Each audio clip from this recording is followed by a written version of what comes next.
Agora eu estou ao vivo, né? Você já está me vendo ou não? Já entrou uma pessoa. Li entrou. Enfim, então tá ótimo. Serginho, muito obrigado, tá? Obrigado, até já. Tchau. Tchau. Boa tarde a todos. Tudo em ordem com vocês? Muito bem, se alguém puder sinalizar aí alguma coisa referente, se está tudo certinho, se está dando para ouvir, mandar algum sinalzinho. Eu acredito que sim. Deli está dando oi, Henriette já entrou. Então é isso, meus caros. Muito obrigado mais uma vez aqui pela participação dessa live aula pelo Shopping Cidade Jardim. Agradeço mais uma vez também ao Sérgio Amaral, ao Bruno Astuto e toda a equipe lá do Shopping, que, enfim, me convidou para que eu estivesse aqui com vocês nesses encontros, né? Então, hoje nós temos a segunda e última parte da história da moda nacional, a história da moda no Brasil. Então, vamos ver um pouquinho mais, né, a partir daquele determinado momento que nós paramos, que eu parei no finalzinho dos anos 1950, e vamos dar continuidade para chegar até os dias atuais, né? Enfim, eu só gostaria de falar, como falei da outra vez, né? E preciso falar com vocês que é impossível fazer um mapa do tamanho de um território. Mapas são sempre em escala e, portanto, não dá para falar de absolutamente tudo, né? Isso não significa que seja esquecimento, não foi esquecimento mesmo, tá? Mas peguei as principais referências que, de fato, criaram o processo de identidade da moda no Brasil, tá bom? Então, se alguém souber de algum nome que não foi citado, não é por absolutamente nada, a não ser simplesmente que existe uma limitação do tempo, e então eu falo das principais referências com os nomes que deram aí as suas respectivas contribuições, tá bom?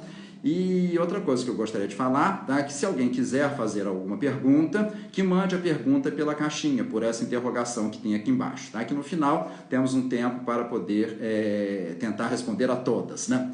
Então é isso aí, tá? Então, meus caros, muito obrigado e vamos lá, né? Então eu me lembro que eu parei na terça-feira última, no dia 26, exatamente falando do surgimento da Fenite, da criação da Fenite, que foi em 1958 por Caio de Alcântara Machado, né? E, de fato, a Fenite acabou durando por 50 anos e a última versão da Fenite foi exatamente em 2008. Foram exatos 50 anos, né? O próprio Caio de Alcântara Machado, mais adiante, porque a Fenite, Feira Nacional da Indústria Têxtil, acabou ganhando uma identidade muito mais de peças confeccionadas do que da indústria têxtil propriamente dita.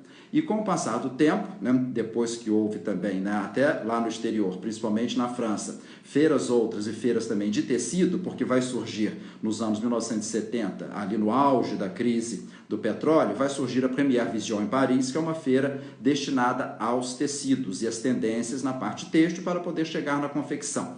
E aí, exatamente, né, no início dos anos 80, aproximadamente 10 anos depois, Caio de Alcântara Machado, né, também vai fazer a Fenatec. Aí vai haver uma feira específica para o lançamento dos tecidos. Fenite continuou existindo, destinada especialmente aos confeccionados, e a Fenatec voltou para ser, né, passou a ser especificamente uma feira para tecidos, e de tempo em tempo acontecia também uma feira de maquinário, né? Então, sendo assim, tá, o Brasil entra nesse processo dos lançamentos dos tecidos, tá, e dos confeccionados dentro desse aspecto de uma realidade industrializada. Foi essa grande sacada, grande contribuição que o Caio de Alcântara Machado deu, fazendo aí as feiras de industrialização no país. Como eu disse, né, não só a Fenite, mas fez utilidades domésticas, fez a Feira dos Brinquedos, fez o Salão do Automóvel, fez a Fenatec. Então, de fato, foi um grande empreendedor e contribuiu muito para o desenvolvimento industrial do país, né? Enfim, então, agora eu vou começar com umas imagens, tá, para dar continuidade a respeito exatamente disso, tá? Vamos partir daí, né? Então, deixe-me selecionar aqui as imagens. Selecionar não, que elas já estão selecionadas. Deixa eu chegar lá na primeira, né? Enfim, né? Deixe-me achar aqui, né? A própria Fenite, como eu mostrei para vocês, né, que passa a ser o grande local de lançamento, né? Daqui a pouquinho eu até falo um pouco mais, mas uma coisa que precisa ser lembrada, que aconteceu aqui em São Paulo no ano de 1956, foi exatamente Flávio de Carvalho, esse artista e arquiteto, propondo um novo visual para o homem brasileiro. Tá? Seria o que ele chamou de new look para o homem brasileiro. Ou seja, uma mini saia preguiada, uma blusa airada, e ele usa uma meia rastão e uma sandália de couro. Digna para o brasileiro, própria, na realidade, para o brasileiro trabalhar nesse clima quente. Né? Eu acho isso muito interessante. Ele fez o que poderíamos chamar de uma performance pelo centro, por algumas ruas do centro de São Paulo, e obviamente todos acompanharam. Imagine, em 1956, um homem saindo de mini saia nas ruas do centro. Ele se vestiu, se trocou no ateliê de Maria Della Costa, uma grande amiga dele, atriz, e assim fez esse passeio. Né? Muito interessante. O que eu gosto de falar, né, é que ainda não tinha sido lançado nem a minissaia para as mulheres, que a minissaia é de André Correge, que ele lança em 1961. Ele só não chamou de minissaia, ele chamou de silhueta curta. E aí, né, Mary Quant, como modelo e como mulher, a partir de 1964, passa a usar essa roupa, tal silhueta curta, mas ela chama de minissaia. E o nome que vingou foi exatamente a minissaia. Ela mesma diz que não foi ela que inventou, mas ela não dá o crédito a um francês. Ela diz, né, que quem inventou a minissaia foi a própria rua. Mas Flávio de Carvalho, com toda a sua postura de ousadia, que sempre assim o foi, sai às ruas de São Paulo com esta realidade, né? E aí, né, a Fenite novamente, e aí em 1960, Juscelino inaugura Brasília. Então, aquele projeto, quando Juscelino era presidente, ainda no Rio de Janeiro, construindo, né, com aquele slogan, 50 anos em 5. Então, Juscelino inaugura Brasília em abril de 1960, né, e na sequência, como presidente, vamos ter Jânio Quadros. Jânio Quadros, né, além de ter um português impecável, tinha aí as suas atitudes, né, e teve até atitude relacionada à moda. Jânio Quadros baixou algumas pragmáticas, né? Uma delas foi proibindo o uso de biquínis nos concursos de beleza no Brasil. Lógico que no momento que é proibido, fica muito mais aguçado, aí que o biquíni passou a ser verdadeiramente usado. E mais do que isso, Jânio Quadros vai propor que todo funcionalismo público devesse usar esse conjuntinho safari que ele está usando, em tom caque, né? Então queria uniformizar o funcionalismo público no Brasil. Na realidade, né, não pegou nenhum, muito menos o outro, nem a proibição do biquíni e nem o conjunto safari, né? E na sequência, quando o Jânio renuncia, quem assume o poder foi João Goulart, né? E teve como esposa Maria Tereza, esta senhora extremamente elegante, né, muito bonita, que nós vemos aqui na imagem, num comício na Central do Brasil, no Rio de Janeiro, que se vestia com Denner Pamplona de Abreu. Denner, até então, foi um significativo nome, que aí eu trago aqui para vocês, uma das figuras mais emblemáticas, ou se não a figura mais emblemática da moda nacional. Denner era natural do Pará, né, e, consequentemente, Denner teve uma formação muito boa, teve governanta inglesa, né? A família foi muito rica com o ciclo da borracha no norte do país, né? E Denner teve uma educação de primeira linha, né? Porém, né, com o contrabando da seringueira para a Ásia e começaram a produzir uma borracha lá que vai ter um preço muito menor do que a borracha no Brasil, do que o látex, na realidade, no Brasil, a família precisou se mudar para o Rio de Janeiro, a capital, né, onde havia, né, na realidade, né, todo um trabalho relacionado, isso antes, ainda nos anos 50, né, um trabalho de funcionalismo público, porque o Rio ainda era capital, e Denner, na realidade, demonstra muito talento para essa questão e acaba se enveredando pelo mundo da moda, né? Foi jurado do programa Flávio Cavalcante na televisão, e as figuras mais conhecidas do Brasil nos anos 1960 foram exatamente Pelé, né, Denner, né, e Roberto Carlos. Essas três pessoas realmente marcaram época, e Denner pelo viés da moda, né? É do Denner a expressão o luxo, tanto que o seu livro autobiográfico chama-se Denner, o luxo. Ele fazia questão de chegar atrasado nos programas do Flávio Cavalcante, na televisão, para que quando ele chegasse, a plateia o ovacionasse com gritos, com aplausos, e ele chegava todo feliz, né? E assim ocorria lá o programa de calouros e uma série de outras coisas, no qual ele era jurado. E Denner vestiu Dona Maria Tereza Goulart, né? Imagine que Denner passa a ser esse primeiro grande costureiro que nós tivemos, né? Com a postura até relacionada a essa postura de um costureiro. Há um fato muito curioso, né? Que quando a Fenite é criada, né? A Fenite vendia tecido inicialmente, mas por isso que ela ganha uma realidade associada à confecção, né? O tecido, você demonstra um tecido, é lindo, maravilhoso, mas fica muito mais fácil das pessoas se convencerem se houver uma roupa pronta.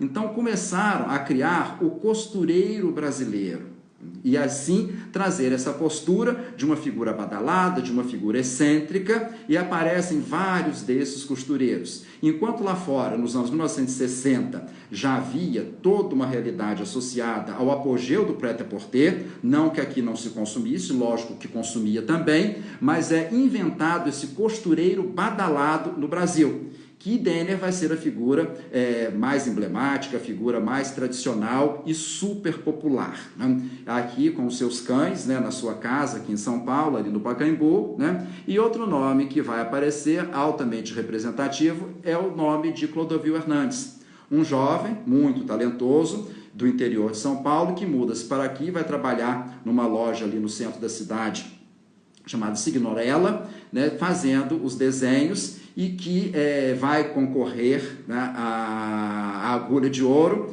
e Clodovil acaba ganhando o prêmio da agulha de ouro naquele ano que ele assim se enveredou, né? E com isso vai ganhar muita fama. Era amigo de Denner, não resta a menor dúvida, mas eles simulavam brigas para poder ganhar mídia.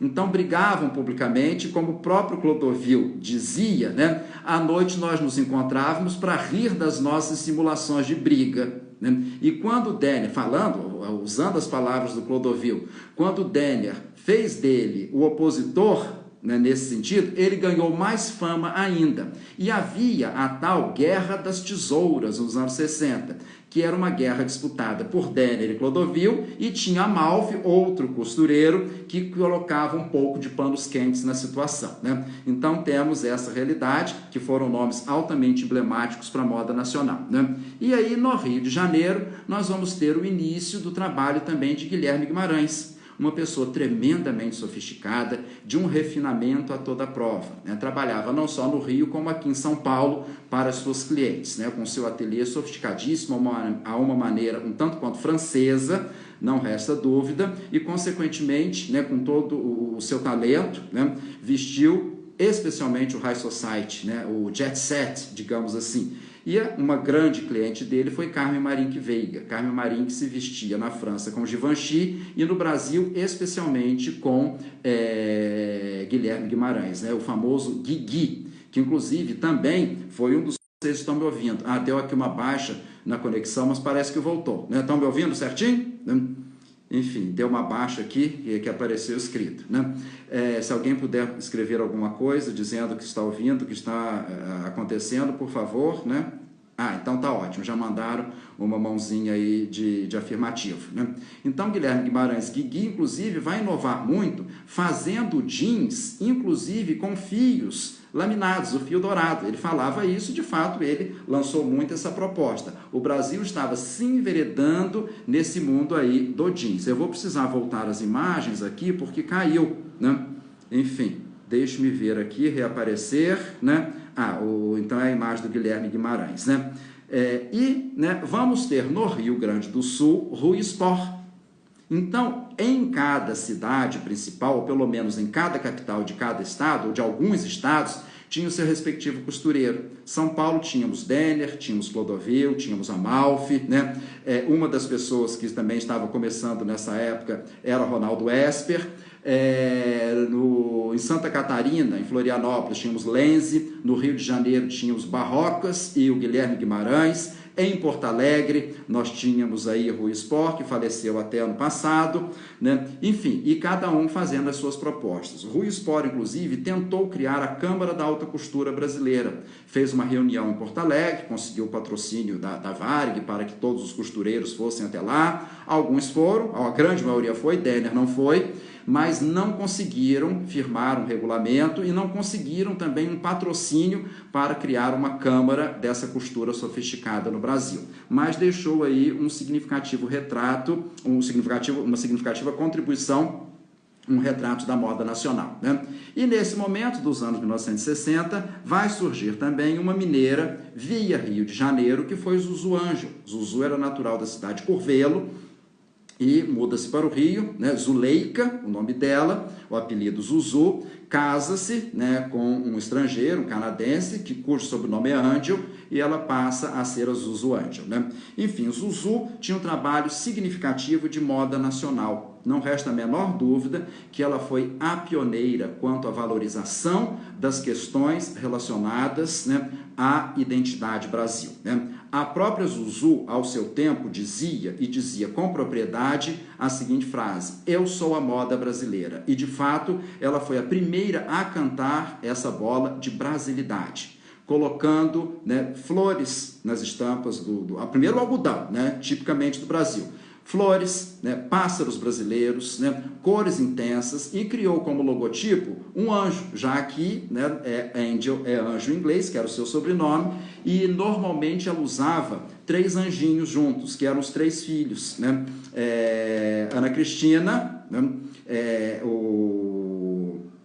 a Hildegard de Angel, né, e o filho que foi assassinado, né? E Zuzu usou desta realidade, o Stuart, né, usou desta realidade para trabalhar na moda, e ela começou a fazer, né, um trabalho relacionado ao cunho político. Sabe-se que ela foi a primeira pessoa a associar moda com política, e teve um trabalho significativo, né, inclusive aceita no exterior. E Zuzu, né, fazia desfiles em Nova York, a própria filha do prefeito de Nova York de então posava para Zuzu, desfilava para Zuzu, né? E Zuzu buscou toda essa questão da brasilidade. Então, usando cores nacionais, rendas nacionais, bordados tipicamente de tradição brasileira, fez inspiração, teve uma grande inspiração, como essas 2 imagens aqui de cima à esquerda, em Maria Bonita. Então, ela realmente, enquanto os outros buscavam uma referência de ordem internacional, se possível parisiense, Zuzu bebia na fonte de brasilidade. Então, ela foi mais do que pioneira, ela foi um arauto dessa identidade de moda Brasil, não resta dúvida disso, né? Luiz de Freitas, que daqui a pouquinho eu falo, especialmente na moda masculina. Então, Zuzu, né, depois morre também e deixa esse significativo recado de história para a moda no Brasil, né? Voltando a São Paulo, a Fenite está cada vez mais acontecendo e trazendo um desenvolvimento e trazendo um resultado de saldo positivo, né? Então, nós vamos ter, tá, os famosos desfiles na Fenite, e a Fenite ganha mais força ainda quando a Rhodia chega no Brasil, essa empresa francesa, de produção de fibra e fios sintéticos. Ela não fazia nem tecido e muito menos roupas, mas a Rhodia vendia as fibras e os fios para as tecelagens, e, consequentemente, há uma onda imensa via essa questão da Rhodia de valorização do tecido sintético no Brasil. Conclusão, né? Temos esses eventos na Fenite, que passam a ser verdadeiros encontros, né, de badalação de moda. Então, aqui alguns desfiles que eram organizados especialmente pelo professor Ciro Del Nero, esse que está à esquerda, de calça jeans, e Lívio Rangan, um empresário da moda. Então, faziam coisas excepcionais e tinham também o patrocínio da revista O Cruzeiro. E começam aí as viagens, né, chamado Cruzeiro da Moda, mostrando a moda brasileira no exterior, como eu havia comentado no finalzinho da nossa aula de terça-feira, que foi exatamente fotografar em Paris, foi fotografar em Londres, em Buenos Aires, em Tóquio, cada época uma coleção com uma identidade Brasil. De certa forma, as roupas tinham uma referência da estética dos volumes que eram definidos por Paris, né? E tinha aí toda essa adaptação a uma possibilidade de realidade Brasil. mas aconteceu, não resta a menor dúvida, né? E, inclusive, em 1968, houve o famoso Momento 68 na FENIT, né? Com brasilidade a toda prova. Essa imagem é muito emblemática, inclusive. Temos ali Raul Cortez, o Amor Chagas, né? Caetano, Lenin Dale, Gil, né? Aqui no cantinho tem Eliana Pittman, que não aparece. Ou seja, era de fato uma imensa de uma badalação. A FENIT, que começou no Parque do Ibirapuera, depois foi para o pavilhão do Anhembi, que a prefeitura resolveu, que viu que era uma coisa que traria muito proveito e resultado comercial para São Paulo, né? Então, esse momento 68, o ano de 68, foi muito significativo em função deste grande evento que houve para a moda nacional. E o próprio Lívio Rangan, junto com o professor Ciro, entre outros empresários e pessoas da área de marketing, criaram a possibilidade de um novo homem, criando o Clube 1 aqui em São Paulo. Então, era uma espécie de associação que as marcas que faziam moda masculina, tá, se associavam e tinham toda essa proposta com essa pitada, com esta cara, com esta identidade fashion, tá, para especialmente o homem brasileiro, né? E algumas revistas estão surgindo, né? Surge Capricho, surge Cláudia, pela editora Abreu, depois vai surgir um pouquinho mais adiante a revista Desfile, né? Então, através desses veículos que nós temos especialmente a difusão de moda. A revista, de fato, era o grande veículo, já tinha televisão, já tinha chegado nos lares, mas a revista complementa isso tudo. Manequim foi uma significativa revista também. Houve grandes momentos que o Manequim foi a revista de moda mais vendida no Brasil, especialmente pelo fato de que vinha com o molde. Então, o Brasil inteiro comprava e nas suas páginas internas, né, havia ali os moldes, especialmente da roupa que estava na capa da revista, com uma modelo, com uma atriz, né? E muito importante nisso foi Gil Brandão, um nome especializado em trabalho de modelagem, que fazia muitas dessas modelagens para sair na revista, né? Os moldes de Gil Brandão eram aí famosíssimos, tá? E aí, voltando para o Rio de Janeiro, nós vamos ter, né, a criação do Grupo Moda Rio, que vai servir de referência para inúmeros outros grupos de moda ao redor do Brasil. Aí, nos anos 80, nós vamos ter o Grupo de Moda de São Paulo, daqui a pouco aparece o Grupo Mineiro de Moda, o Grupo Cearense de Moda, ou seja, eram trabalhos disso que hoje talvez nós chamássemos de cooperativa de moda, onde eles se associam, apesar de ter tido a cooperativa de moda, que já eu falo, mas esse trabalho de cooperativismo se unindo para ganhar força para fazer determinadas propostas de moda. E o Grupo Moda Rio foi muito importante porque, além deles serem pioneiros, vale lembrar que nos anos 1970 a moda estava centralizada no Rio. O Rio tem uma tradição muito grande em criatividade, o Rio tem um artesanato muito presente, muito intenso nas suas propostas, e a moda dos anos 1970, devido à difusão de um comportamento hippie e do próprio artesanal, vai ter uma grande identificação. Não eram somente artesãos, não eram, tá? Tinham as suas respectivas marcas produzindo industrialmente. Então nós vamos ter o nome de Luiz de Freitas com a Mr. Wonderful, o nome de Marco Rica, esse que está aqui, olha, na extrema direita inferior, né? Marília Valls, né? Nomes, Beth Brício, né? E assim por diante, né? E em especial, quem vai se destacar vai ser o Luiz de Freitas, com a marca Mr. Wonderful. Como eu disse agora há pouquinho, ele, assim como o Zuzu foi altamente representativa para a moda feminina, Luiz de Freitas vai ser representativo para uma grande inovação da moda masculina. De fato, foi um pioneiro, um arauto, né? Inclusive teve lojas no exterior, não só em Portugal, como na Holanda, de tanto sucesso que fez aí a sua marca Mr. Wonderful. Depois ele até lançou a sua marca feminina, chamada Miss Divine, que seria a namorada do Mr. Wonderful, mas acontece que não deu tanto certo a Miss Divine como deu o nome Mr. Wonderful. Então, por situações diversas, Luiz vivo, pertence à Academia Brasileira da Moda, depois ele passou muito a fazer roupas para cantores, e atualmente ele trabalha também mais na área de figurino para a escola de samba no Rio de Janeiro do que com a moda propriamente dita. Mas é uma figura assim, altamente representativa, significativa, emblemática, de um humor a toda prova e tem aí a sua grande importância na moda masculina. Se vieram outros nomes posteriormente, né, sejam de uma maneira mais clássica, como foi Minelli, como é Ricardo Almeida, seja de uma maneira mais fashion, como é Mário Queiroz, como é João Pimenta, mas Luiz de Freitas foi o grande pioneiro de todos eles, né? E pegando esta referência de Rio de Janeiro, que está super acontecendo, nós vamos ter Marília Valls, né? Esta senhora que trabalhou muito com moda praia e teve a marca Blu Blu. Blu Blu foi uma referência em Ipanema sem igual, né?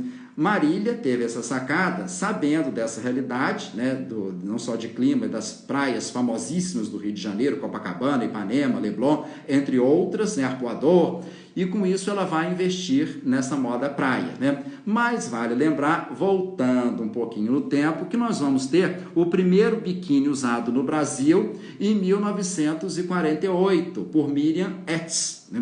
Essa senhora, que aqui está na foto, né? O marido dela era, na realidade, duas peças, como era chamado à época. O marido dela era um fotógrafo publicitário, eles tinham se mudado para o Brasil, eram alemães, e Miriam, né, resolveu, né, ir à praia, exatamente no Arpoador, usando duas peças, o que causou um significativo abalo, né, na praia aí do Rio de Janeiro. Ou seja, né, a partir desse momento, né, Ipanema começou a se impor a própria Copacabana, que o Arpoador é a divisa entre Copacabana e Ipanema. Então começa, tá, mais adiante, né, em função dessa realidade ali no Arpoador, Ipanema se sobrepor também nesse sentido. Lembrando que o biquíni havia sido inventado em 1946 na França, por Louis Réard. Então, 2 anos depois, esta que nem era brasileira, ousa ir à praia de biquíni no Arpoador, no Rio de Janeiro, e entra para a história. Essa daqui é uma foto com o biquíni que ela usava, mas uma foto no estúdio, uma vez que o seu marido era de fato fotógrafo. Então, a Marília Valls, né, aí nos anos 70 em especial, né, voltei um pouquinho na história, ela vê esta vocação que o Brasil e especificamente o Rio de Janeiro tem para a moda praia, né? Lembrando que essa vocação também está na moda surf. O Brasil tem um litoral gigante e é referência internacional de moda surf e de moda praia, né? Marília não fez moda surf, mas a moda praia ela se deu muito bem. E aí nós vamos ter uma coisa muito interessante que vai ser, né, a telenovela se impondo na moda nacional. E dessa maneira nós vamos ter aquela que teve a maior audiência de todos os tempos pela TV Globo, que foi Dancing Days.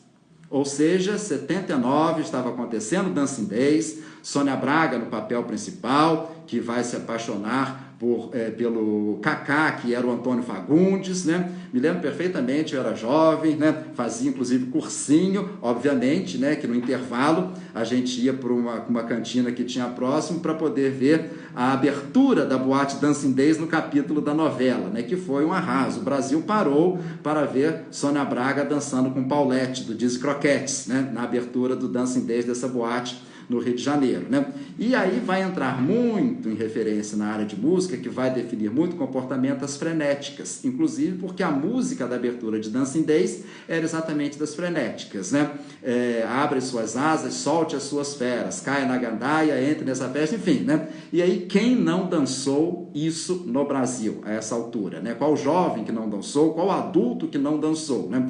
Lembrando que as frenéticas eram garçonetes da boate Dancing Days no Morro da Urca, no Rio de Janeiro, e que Nelson Mota que as descobriu. Ele sacou que elas eram muito descoladas, convidou para elas fazerem um grupo musical. Elas aceitaram, tanto que a primeira música delas era Prazer em Conhecer, Somos as Tais Frenéticas. O Anjo Doido fez a gente se encontrar no Dancing Days. Anjo Doido era o apelido do Nelson Mota. Então isso daí virou uma referência nacional, com o figurino de Marília Carneiro.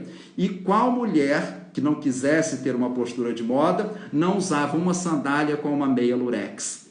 colorida, né? Isso virou febre nacional, virou uma referência que não pode ser esquecida nunca quando se fala de moda no Brasil, né? Lembrando que essa meia de lurex, né, foi uma declaração que a Marília Carneiro fez certa vez, né, que essa meia de lurex espetava muito. E qual foi a solução? Ela colocaram um legging branco, inclusive com o pé, para a meia não espetar. Conclusão, virou moda esse legging branco e a meia de lurex por cima do legging, né? Fez muito sucesso. Depois a outra novela, que também teve uma influência imensa, com o figurino de Emília Duncan, foi Caminho para as Índias. Então foram as duas novelas que mais influenciaram comportamento de moda no Brasil. Entre outras, essas duas, sem dúvida, foram as mais significativas, né? E sendo assim, quem é o grande nome da moda no Brasil? O mineiro Marquito.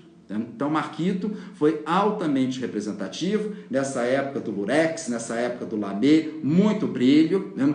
E Marquito, lamentavelmente, morreu muito cedo, mas deixou aí o seu significativo recado, né? E com isso, né, vai vestir, né, inúmeras beldades da época, atrizes, né, pessoas da sociedade. Ele vai ser uma grande referência, especialmente trabalhando com os bordados, né, da cidade de Uberlândia, de onde ele onde ele foi nascido, né, onde ele nasceu, né? E Marquito deixa aí um belo recado também nessa história. Isso nós estamos falando do final aí dos anos 70, né? E vai haver uma pessoa muito importante para a moda nacional, que nem é brasileira, que foi Marie Ruquier, do Estúdio Berceau de Paris, né?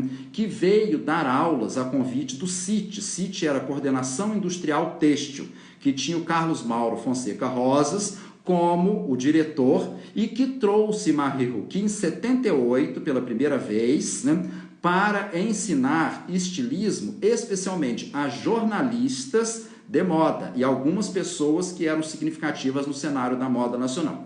Deu super certo e Marie Ruquier passou a vir anualmente ao Brasil para lecionar estilismo, ensinar estilismo no Brasil, tá?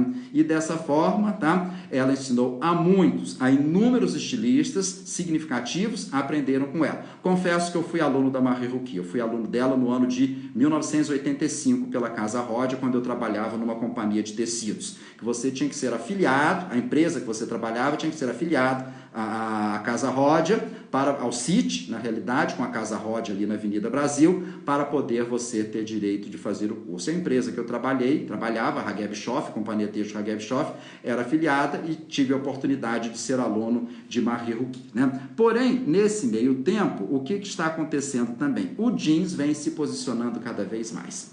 E honra seja feita a um nome chamado José Gallegos, daqui de São Paulo, que ele tinha ido para Paris, estudado na ESMOD, e trouxe muito técnicas de modelagem. E o jeans tem um super avanço, né, na moda nacional, passando a ser uma das grandes identidades de moda Brasil, né? Isso eram marcas como Machado, Soft Machine, né, entre inúmeras outras. Mas uma grande marca, entre essas fizeram muito sucesso, mas que vai ter um caráter muito especial com a linguagem fashion, como expressão de moda, foi a marca Dijon, de Humberto Saad, que, por sua vez, teve Luisa Brunet, em princípio de carreira, como sua modelo exclusiva, né? Então, coisas que lá fora não reconhecem, tá? É que o Brasil, Flávio de Carvalho fez a mini saia antes de Courrèges e para o homem, e Luisa Brunet foi modelo exclusiva antes de Lagerfeld trazer René de la Fressange para ser modelo dele exclusiva na Casa Chanel. Então, isso aí precisa também ser reconhecido. E a época da logomania, as etiquetas precisam estar gritando do lado de fora para evidenciar essa marca, né? Então, vejam que, olha, Luisa Brunet tem uma etiqueta enorme escrito Dijon no bolso da sua calça. E o jeans, né, entra para a história do Brasil, tá? Assim como moda surf, moda praia, que são tremendamente representativas, né? A própria Alpargatas vai lançar a marca West Top, que é uma marca de confeccionados, uma vez que eles também produziam o jeans, né? E assim nós vamos ter essa realidade. E qual revista que está fazendo muito sucesso, já tinha feito, né? Era, na realidade, até um pouquinho antes, é a revista Pop, da editora Abril. Ou seja, a revista Pop era a revista de grande comunicação de moda jovem. Então, eu confesso que eu colecionava pop, ainda tenho várias guardadinhas, né? Que é super lembrança desse meu tempo aí de juventude, né? E pop fez escola, né? E todos acabaram esperavam, né, a revista ser lançada mensalmente, né? Isso ainda nos anos 1970, né? E aí nós vamos ter uma marca, né, de um mineiro chamado Gladson Assunção, que vai ser a famosíssima Gladson, né? E quem trabalha, uma marca super jovem, hiper colorida, né? E quem trabalhava na Gladson, com Gladson Assunção, era Nelson Alvarenga. Nelson Alvarenga sai e acaba criando outra marca significativa que está aí no mercado até hoje, que é a Elos, essa marca de jeans, né? Então o Brasil passa a ter esse vínculo imenso com esta realidade aí da moda jovem e da moda jeans, né?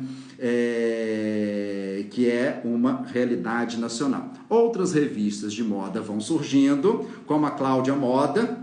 Eram revistas semestrais, tinha a revista Cláudia, e a cada 6 meses, para cada estação, fosse primavera, verão ou outono e inverno, saía uma edição da Cláudia Moda, né? Comprava, assim, tem todas guardadinhas, lindas, maravilhosas, né?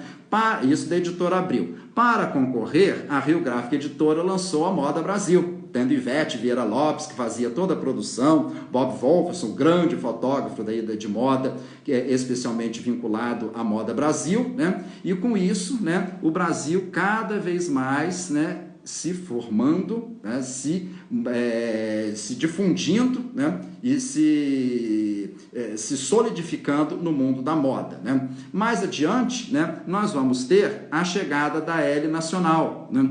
Enfim, Elle, essa revista francesa, e chega no Brasil no final aí dos anos 1980, né? É aqui a número 1 da Elle, tá? E uma revista que está aí até hoje, né? E acabou de sair o número 500, foi exatamente a Vogue. Então trago a capa da revista Vogue, número 500, que foi agora no mês de abril. Então a Vogue, que é uma revista internacional, né? E, enfim, tá? Tem em todos os países que tem vínculo com moda, e a Vogue está aí, né, fazendo anos e anos e anos de edição da revista, né? E dentro desta realidade, né, anos 80 e chegando aí nos anos 90 também, nós vamos ter, né, Tufi Dueck, né, com a Fórum e a Triton, né? Tufi Dueck, né, é uma pessoa extremamente importante, porque ele traz, na moda nacional, ele traz um novo alento para a moda nacional, dentro de uma nova marca, né? E muito interessante que Tufi, numa contemporaneidade mais próxima,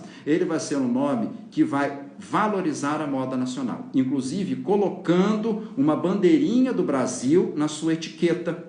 Então ele vai se inspirar em Lampião e Maria Bonita, Oscar Niemeyer, Ipanema, Amazônia. Ele buscava uma temática nacional, não resta a menor dúvida, né? E isso aí no percurso aí dos anos 1990, né? E com a Fórum. E que seria a marca concorrente da Fórum, Renato Kerlakian, com a Zump e com a Zap, né, que também foram altamente expressivos, Fórum e Zump, com a divulgação do jeans dentro de uma linguagem aí bem mais moderna, né? E, voltando um pouquinho, lá no final dos anos 1980, alguns ex-alunos de Marie Ruki se uniram para fazer a cooperativa de moda.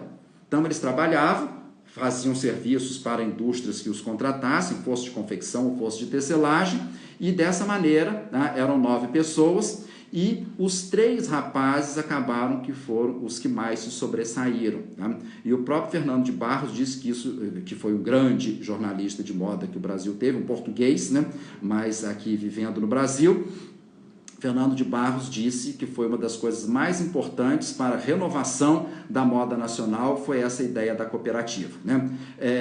Marjorie Guerra, Sylvie Leblanc, mas os nomes que mais sobressaíram foram os 3 rapazes, Conrado Segreto, Jun Nakal e Walter Rodrigues. Então foram nomes altamente expressivos, e trago aqui uma foto de Conrado Segreto, que lamentavelmente já é falecido, né? E deixou aí pelo menos 4 grandes desfiles, né? O desfile da Casa da Manchete, o desfile da FAAP, o desfile da Casa Ródia, e esse desfile no Museu do Ipiranga. Eu me lembro perfeitamente desse desfile. O Museu do Ipiranga foi todo iluminado de cor-de-rosa, uma vez que a cor símbolo do Conrado era o rosa, e foi um desfile lindo, maravilhoso, com Pinar da Beija-Flor desfilando, muitas plumas, né? Enfim, foi uma coisa assim maravilhosa. Tinha um sotaque bem francês na moda dele, uma referência tremendamente sofisticada, né? E Conrado foi aí um ilustrador, inclusive, da revista Vogue. O traço dele era simplesmente maravilhoso, né?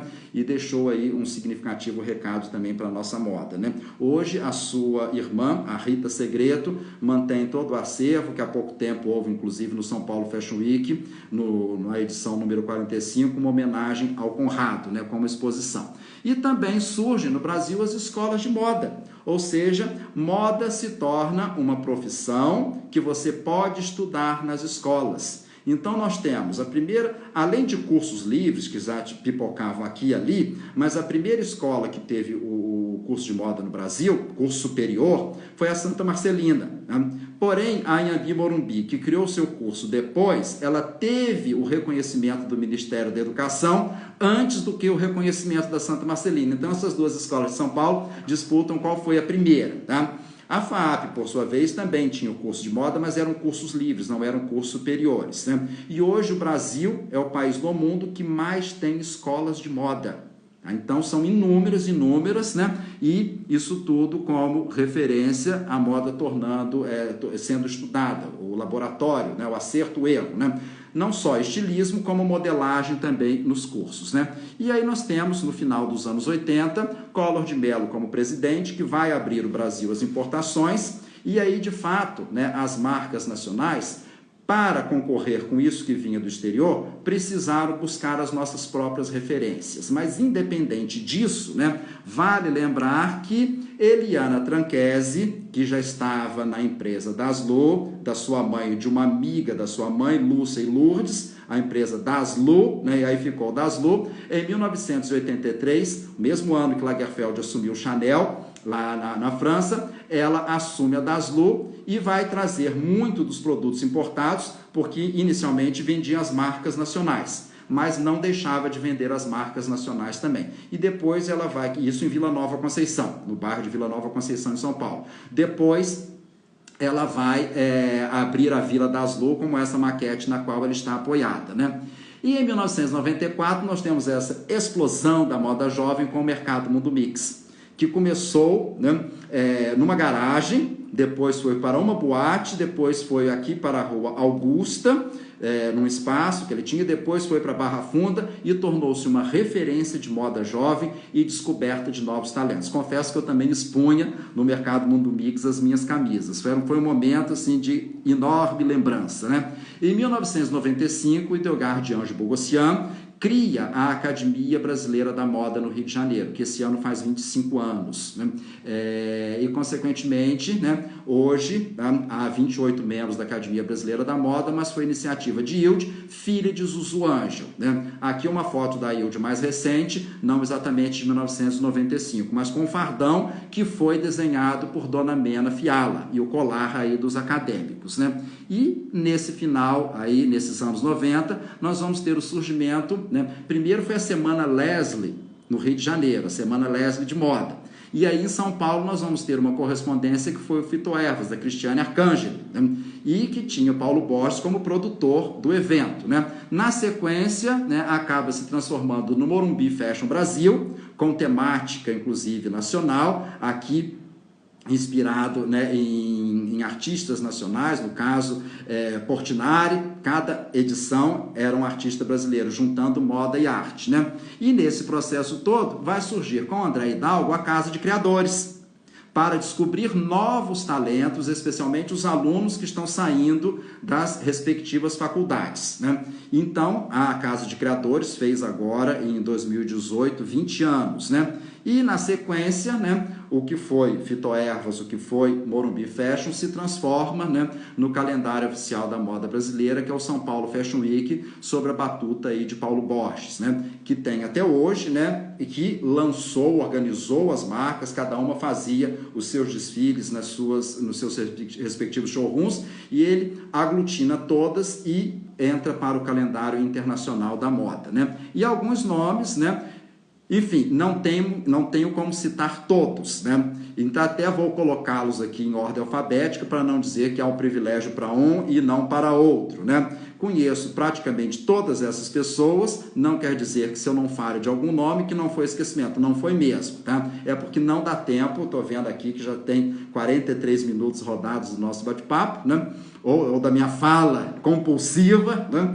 São alguns nomes, né? Coloquei assim por ordem alfabética, trago o nome de Alexandre Hershkovich, que foi aluno da Santa Marcelina e que se projetou significativamente, colocando inclusive, né, a sua identidade de streetwear no cenário internacional. Então ele traz essas propostas do desconstrutivismo, traz as propostas relacionadas ao street e cria a sua identidade própria, um nome dos mais expressivos, né, da atualidade da moda nacional. Tá? Temos o nome de Glória Coelho, dentro de um trabalho de design, de um purismo da forma, né, maravilhosamente lindo, tá? E são roupas assim impecáveis, né, com conceitos maravilhosos, né? Vamos ter o nome de Jun Nakao, né, que foi aluno de Marie Ruki também, e que exatamente no meio do ano de 2004 faz esse desfile com as roupas de papel e que vira notícia no mundo da moda. No mundo da moda, quero dizer, mas no mundo mesmo. Foi notícia na Europa, foi notícia nos Estados Unidos, foi notícia em vários lugares, né? Falando da própria efemeridade da moda. No final do desfile, com essas roupas de papel, essas roupas são todas rasgadas, né? E causou, assim, um espanto. Eu me lembro, eu estava lá nesse desfile, que ninguém entendeu nada, ele fazendo esse conceito, falando desse conceito da efemeridade da própria moda, né?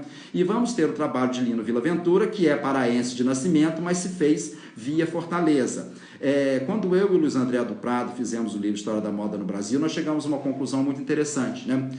O estado que mais deu nomes representativos para a moda nacional foi Minas Gerais, né? E o segundo estado, Pará. Mas normalmente todos eles, de onde quer que seja, tem pessoas representativas de todos os estados, né?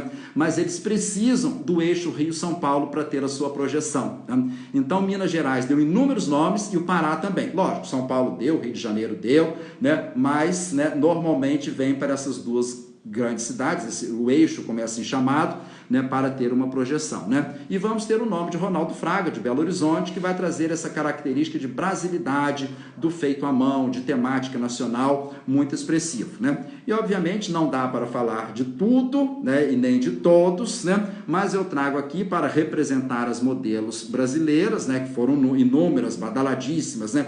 Dalma Calado, né? Bete Lago, né?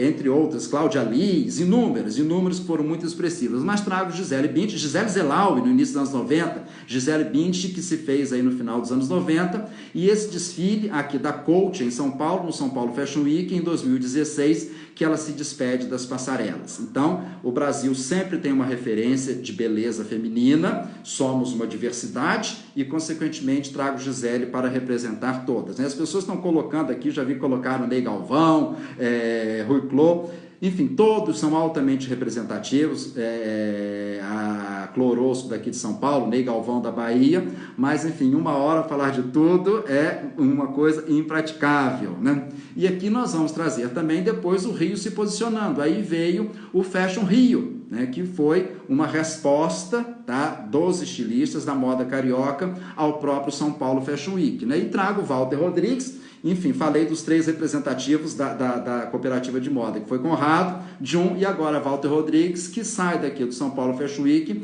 e vai desfilar no Fashion Rio, né? Walter Rodrigues hoje mora no Rio Grande do Sul e lida especialmente com calçados, na Praça Intercal, né? E assim vai. E o Minas Trend, né? Ou seja, Belo Horizonte também lança a feira, os seus desfiles de moda, que tem sido muito representativo na atualidade, né? E nesse século já 21, essa busca de identidade nacional, para que nós concluamos aqui, eu trago para representar a identidade brasileira o trabalho da Marta Medeiros, as rendas, especialmente de Alagoas, que é a sua terra natal, que valoriza um fazer manual brasileiro, um típico trabalho brasileiro também com as rendas e que é extremamente representativa na nossa moda, vinculada aí ao processo das rendas, né? E para representar essa moda inclusiva, da qual o Brasil também faz significativa parte, né, eu trago aqui para vocês Dudu Bertolini, um nome também muito expressivo, que teve a sua marca Neon com a Rita, e atualmente ele dá palestras e tem muito trabalho também de moda inclusiva, seja inclusão com relação a uma deficiência corpórea, tá? A inclusão de gênero, a inclusão étnica, ele é muito expressivo nessa realidade, né? E o Fashion Revolution, aqui no Brasil, tem a sua seção também, para buscar, né, essa questão de uma moda associada aos valores da sustentabilidade, que hoje é imprescindível que as empresas tenham essa referência. Então, no Brasil, nós temos também essa sucursal, digamos assim, e com isso, né, uma cobrança desses valores todos, né, e privilegiando essas marcas que assim utilizam dessa realidade. Inclusive, hoje, né, não basta ter um valor agregado. Mais do que um valor agregado, nós precisamos, na moda, de um valor reconhecido e até mesmo da rastreabilidade na moda, para saber quem fez, onde fez, como fez, se está dentro das premissas que a sociedade contemporânea exige, né? E uma dessas marcas, para que possamos aqui finalizar, né, eu trago a marca Missy, né, que é uma marca de um rapaz do Centro-Oeste, estabelecida aqui em São Paulo, que ele busca todas essas referências na contemporaneidade aqui do Brasil, inclusive já saiu até trabalho dele no WGSN, essa empresa que busca tendências no mundo inteiro, localizada em Londres, buscando essas novas referências, né? Então, o Iron Martins tem esse trabalho incrível, formando até uma equipe, um trabalho de cooperativismo, para privilegiar identidade nacional e, mais do que isso, privilegiar as questões associadas aos valores de sustentabilidade, né? E, para finalizar, eu trago a mesma imagem que eu trouxe, né, como última no nosso encontro de terça-feira, né? Eu apoio a moda nacional, essa campanha aí presente, para que valorizemos as nossas próprias referências no mundo da moda, né? Não que não possamos usar outras coisas de qualquer outra nacionalidade, mas que privilegiemos isso, uma campanha lançada especialmente pelo Sandro Barros, para que valorizemos aí a moda nacional, tá bom? Então, muito obrigado, vou voltar com as imagens para ver se, com a minha imagem, para poder entrar na caixinha de perguntas e ver se há alguma pergunta aqui, né? Muito bem, né?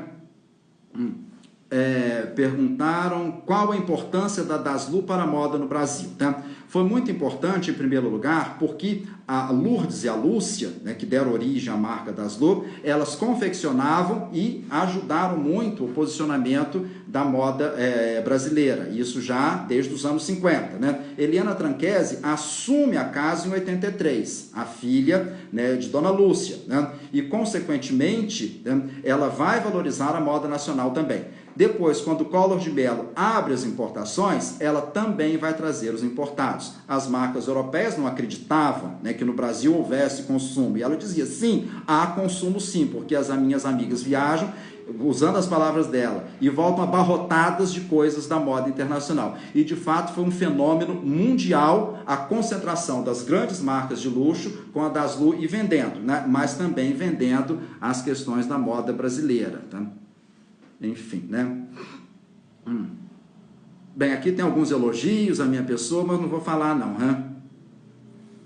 A pessoa Jaque mandou um recadinho, a Jaque lá do estado da Paraíba, me elogiando, muito obrigado, Jaque. Professor, você acredita que teremos mais valorização da moda nacional no pós-pandemia? Eu acredito, né? Acredito tanto que eu, inclusive, divulgo, eu apoio a moda nacional, né?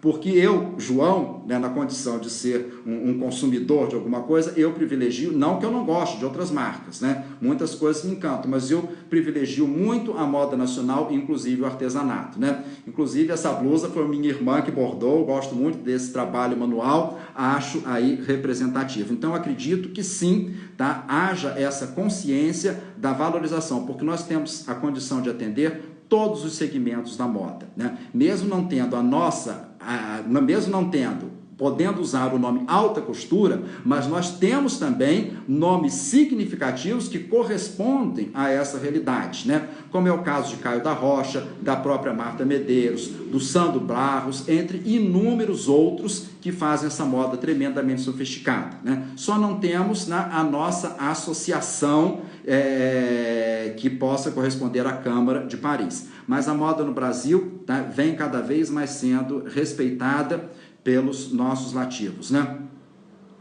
Bem, essa pergunta, qual a sua opinião sobre a evolução da moda no Brasil? Eu acho que a minha opinião, Márcia, né, como eu estou vendo aqui a pessoa que mandou, foi essa demonstração, né, de gostar de falar com significativo entusiasmo da moda brasileira, da moda no Brasil e da moda brasileira, né?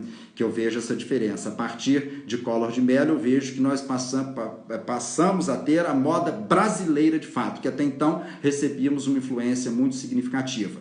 Então eu vejo que a minha opinião, tá, é que ela vai continuar evoluindo, passando obviamente por percalços, como toda e qualquer empresa passa, como toda e qualquer pessoa passa no ensinamento aí da própria vida, né?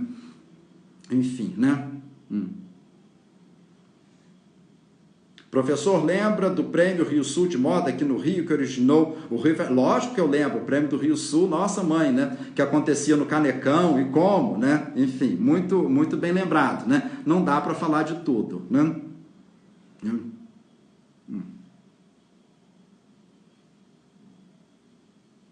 Qual a principal diferenciação do designer de Denner e Clodovil? Do que conheço, acho ambos muito parecidos. Sim, eles são de um momento, tá, de uma moda voltada para uma moda clássica, sofisticada, né? Tanto que concorriam ao Agulha de Ouro. Então, de certa forma, tem essa linguagem de uma sofisticação, de uma moda bem elaborada, né? Dentro dessa realidade, né? Inclusive, né? Trabalhavam, eram amigos, né? Cada um tinha a sua sofisticação, cada um tinha a sua própria identidade, mas ambos são significativos, né?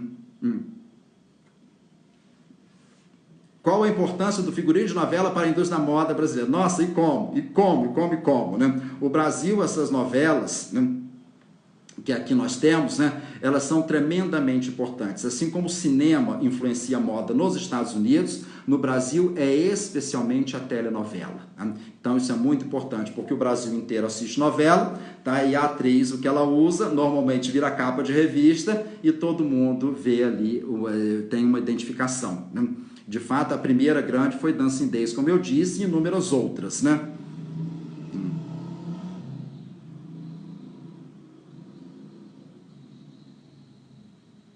Assisti um desfile de Denner em Salvador, eu era bem jovem, fui com minha mãe, sempre adorei. Ah, muito obrigado, Sandra, pelo seu depoimento, né? Enfim, né? E eu acho que não tem mais perguntas, não, né? Ah, tem mais uma aqui. E a Osklen, professor, qual a importância? A Osklen, tá, é uma marca mais contemporânea do Oscar Metzavar, que é gaúcho, mas se fez na moda via Rio de Janeiro, o Nike Kingdom of Ipanema, né, buscando essas referências de um design contemporâneo e de valorização das questões brasileiras, né? Enfim, tecidos, né, temáticas nacionais, né? Então a Osklen, tá, tem uma significativa importância contemporânea. Repito, não dá para falar de tudo, né? O tempo é escasso, que eu estou vendo aqui, que já está expirando, senão não dá nem para salvar, né? Deixe-me ver aqui.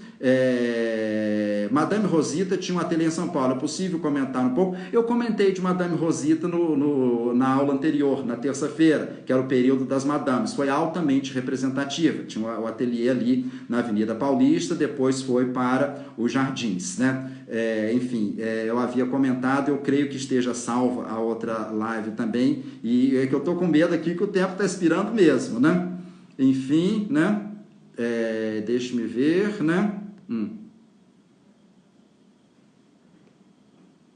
Meu querido professor, você é muito show, muito obrigado, Jaque, né? E Regina pergunta, e a influência comercial da colônia coreana, o que você acha? Muito importante, né? Não resta dúvida, assim como a colônia dos judeus já foi importante, nós temos a colônia dos coreanos, especialmente via Bom Retiro, como os judeus também via Bom Retiro, que são muito representativos para uma moda de prêt-à-porter aqui no Brasil, né? Então temos aí essa acolhida de todas as nacionalidades. Acabou de avisar aqui que está faltando alguns minutinhos, né? E eu vou, deixa-me ver rapidamente, eu acho que não chegou mais nada não, né? Henriette diz, Glória, maior estilista brasileira, mulher viva. Concordo, Henriette, ela tem um trabalho invejável, maravilhoso, não resta dúvida disso, né? Que bom que você fez esse depoimento. Não esqueci da Glória, não tinha como, tanto que eu a mencionei aqui no nosso bate-papo, né? Muito obrigado a todos que participaram, agradeço novamente ao Bruno Astoto, que eu vi que ele passou por aqui uma determinada hora, eu vi o nome dele passando, né? E a foto, agradeço ao Sérgio Amaral, que me deu essa super ajuda, principalmente nas questões tecnológicas, né? E muitíssimo obrigado a todos vocês, tá? Até breve, muito obrigado. Tchau!